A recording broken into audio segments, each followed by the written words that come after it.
네, 지난해 9월 식품의약품안전처에서는 청소년들의 건강을 위해 학교 안 자판기와 매점에서 카페인이 과도하게 들어있는 식품 판매를 금지했습니다. 과연 이런 조치로 청소년들이 고카페인 음료 등 유해 식품으로부터 안전한 걸까요? 팩트체킹 젊은 시선에서 짚어봤습니다. 커피는 나른한 일상에 활력을 주는 기호식품입니다. 하지만 이러한 카페인을 과하게 마시면 칼슘 등 영양소 흡수를 방해해 건강에 좋지 않을 수 있는데요. 이 때문에 식품의약품안전처에서는 지난해 9월 성장기 청소년들의 건강을 위해 학교 안 자판기와 매점에서 카페인이 과도하게 든 식품 판매를 금지했습니다. 제도가 실행된 지 9개월째. 과연 기대만큼 효과가 있을까요? 어린이 식생활 안전관리특별법은 문제의 고카페인 식품을 학교 안에서 팔다 적발될 경우 10만 원 미만의 과태료를 내도록 하고 있습니다. 현재 우리나라 카페인 최대 일일 섭취 권고량은 청소년의 경우 몸무게 1kg당 2.5mg, 몸무게 50kg인 학생이 고카페인 음료 한 병만 먹어도 일일 섭취량을 훌쩍 뛰어넘는 셈인데요.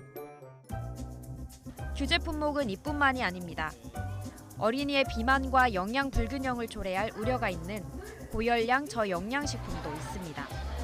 고열량 저영양식품에는 학생들이 즐겨 먹는 과자나 빵, 아이스크림, 면류 등이 포함됩니다. 이곳은 학교 인근의 한 슈퍼마켓입니다. 고카페인이 함유된 에너지 드링크는 물론 여러 종류의 커피 음료가 진열대에 늘어서 있습니다. 고열량 저영양식품으로 분류된 과자들도 눈에 띕니다. 쉬는 시간이 되자 가게는 학생들로 붐비는데요. 원하는 간식을 사서 나가는 모습을 어렵지 않게 볼 수 있습니다. 카페인을 안 마시게 해도 애들이 카페인이나 커피 음료수를 자꾸 갖고 와서 먹고 마시고 하니까 저는 잘 안 먹어요. 정부가 이게 아이들이나 그런 사람들을 위해서 이걸 금지하는 마음은 알 것 같은데 그래도 학생들이 먹을 권리는 있는 것 같고. 식약처에서는 안전하고 위생적인 환경에서 영양을 고루 갖춘 식품을 판매하는 어린이 기호식품 우수 판매업소를 지정해 운영하고 있습니다. 그런데 학교 근처 몇 군데를 돌아본 결과 이들 업소를 찾기가 쉽지 않았습니다. 식약처가 운영하는 식품정보 포털 식품안전나라에서 해당 업소를 찾아보기로 했습니다. 그러나 우수 판매업소는 학교 안 매점인 경우가 대부분입니다. 결국 학교 매점을 제외하면 문제의 식품에 학생들이 그대로 노출돼 있다는 얘기입니다. 최대한 저희가 그 우수 판매업소에 좀 참여할 수 있도록 유도를 좀 많이 하고 있고요.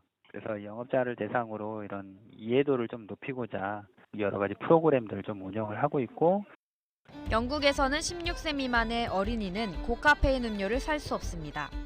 고카페인 음료를 구입할 때는 반드시 신분증을 제출해야 하고 카페인 함량이 150mg이 넘는 음료에 대해서는 어린이에게 권장되지 않음이라는 표기가 의무화되어 있습니다. 호주에서는 에너지 음료를 의약품으로 분류해 판매하고 노르웨이는 약국에서만 이런 식품을 팝니다.